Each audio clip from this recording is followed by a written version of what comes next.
Malam menjelang pagi Pak dosen homilika kita yang saya hormati, saya akan mengangkat satu tema, yaitu tentang mencari Tuhan. Akan tetapi sebelumnya itu, saya akan memberikan satu latar belakang kenapa tema ini bisa diangkat sepenuhnya oleh saya. Karena melalui latar belakang ini, saya akan bercerita banyak bahwa kehidupan manusia itu didasarkan pada kekuatannya sendiri, sehingga mereka tidak sadar bahwa mereka akan hancur dan lenyap oleh karena mereka terlalu bangga kepada koneksi, terlalu bangga kepada kekuatan manusia lain, sehingga apa yang mereka rencanakan tidak akan pernah berhasil, karena semuanya itu bergantung kepada kuasa Tuhan yang bekerja di dalam manusia itu sendiri. Tapi lagi-lagi kita harus tetap mengandalkan Tuhan di setiap aspek kehidupan kita, supaya kita senantiasa berhasil. Apapun yang menjadi kerinduan kita boleh terlaksana. Karena lagi-lagi ada peran Tuhan di dalam setiap aspek kehidupan kita, yang dimana Dia memberkati untuk senantiasa apapun pekerjaan usaha kita, senantiasa Tuhan buat berhasil. Jangan pernah bangga akan berkat materi seperti kekayaan, rumah mewah, mobil mewah. Semuanya yang kasih berasalnya daripada Tuhan itu sendiri. Kita harus sadar bahwa kita juga akan kembali menjadi debu dan tanah. Tapi kita harus juga berpikir bahwa ketika kita membawa iman kita akan hidup kekal di dalam kerajaan surga. Bukan kita membawa apapun yang ada di dunia ini, itu tidak menjamin kepada kekekalan. Maka saya angkat satu tema, yaitu tentang mencari Tuhan, yang sumbernya dari Matius 6 ayat 33. Carilah dahulu kerajaan Allah dan kebenarannya, maka semuanya akan ditambahkan kepadamu. Maksudnya gimana? Apakah kita tidak butuh materi? Kita butuh materi. Tapi di situ ada yang namanya ketergantungan kita kepada Tuhan. Karena di situlah Tuhan bekerja untuk mendatangkan keberhasilan atas hidup kita. Maka mencari Tuhan itu bukanlah hal yang mudah. Lagi-lagi kita harus tundukkan segala keegoisan kita, kedagingan kita kepada Yesus, supaya ketika pada waktunya kita diangkat. Saya akan mempertanyakan kenapa kedagingan itu masih bercokol dalam kehidupan kita. Karena kita masih bergantung kepada pengertian kita sendiri dan bergantung kepada koneksi-koneksi yang ada. Maka timbullah satu pertanyaan, mengapa kita harus mencari Tuhan? Apakah mencari Tuhan itu hanya sebatas ibadah hari Minggu sudah selesai? Bukan. Tapi kita harus bersekutu senantiasa kepada Yesus, supaya ketika Yesus ditinggikan, maka kita akan diberkati berhasil berlimpah-limpah, baik berkat jasmani ataupun rohani, supaya kita tahu mana yang baik dan yang jahat, supaya kita jangan terikut arus oleh dunia ini, tetapi biarlah kita berubah sesuai dengan pembawaan budi kita. Makanya kenapa kita harus mencari Tuhan,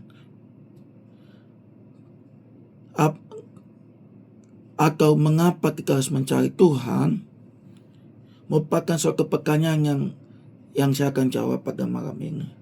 Yaitu gimana jawabannya adalah di Matius 6 ayat 31, yang mengatakan bahwa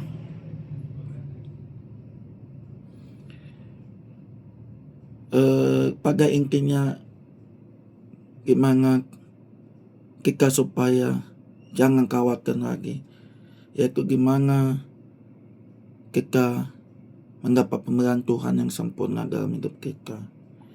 Artinya apa? Artinya takutkan segala kedagingan, takutkan segala ketakutan kepada Yesus, maka Dia akan memberikan jaminan kehidupan yang baik atas hidup kita. Kedua, mengapa kita harus mencari Tuhan? Karena di ayat ke-32 itu mengatakan bahwa pada dasarnya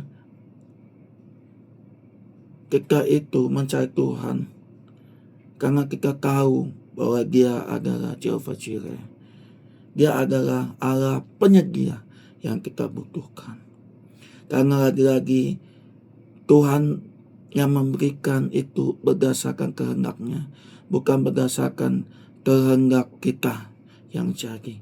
Walaupun manusia boleh berencana, tapi kalau Tuhan tidak menghendaki, maka semuanya itu sia-sia.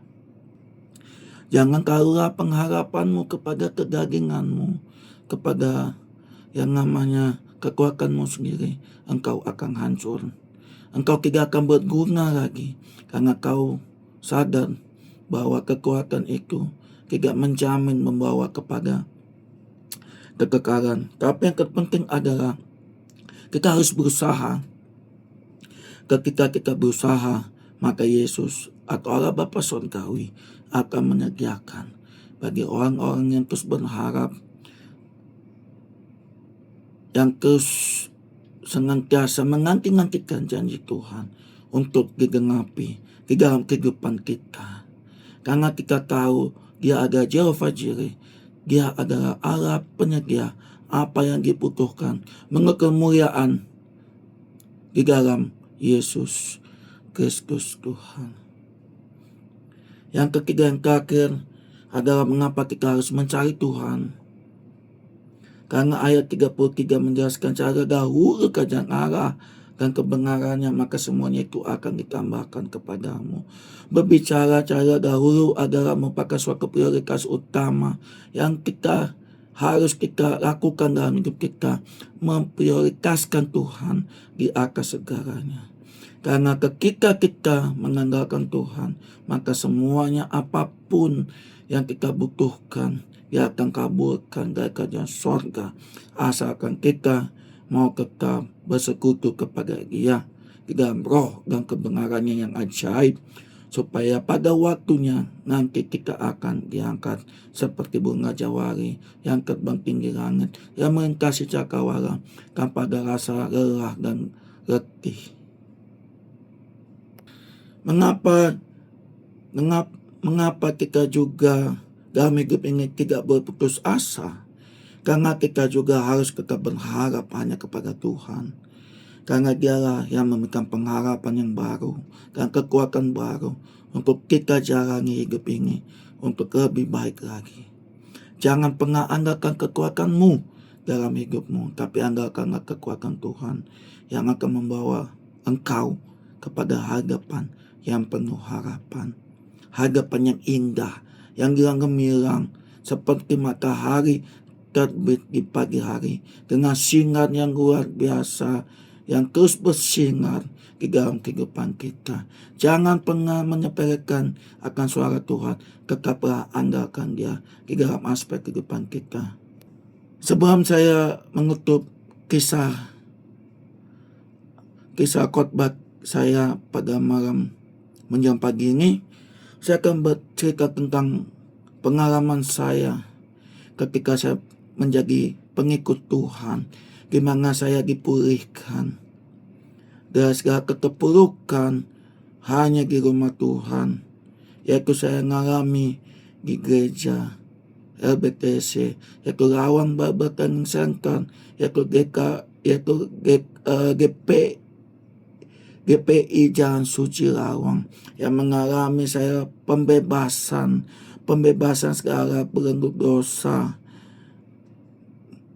pembebasan dari kekekalan kuasa dosa, sehingga saya dibersihkan oleh kuasa doa dari setiap hamba Tuhan yang ada di situ, sehingga saya sekarang boleh menjadi seorang yang bisa mengampuni sesama manusia. Karena saya mengampuni, karena saya punya kekuatan Tuhan, maka saya bisa mengampuni. Jangan anggap sepele akan pengampunan itu. Tetaplah setia di dalam setiap jalan Tuhan.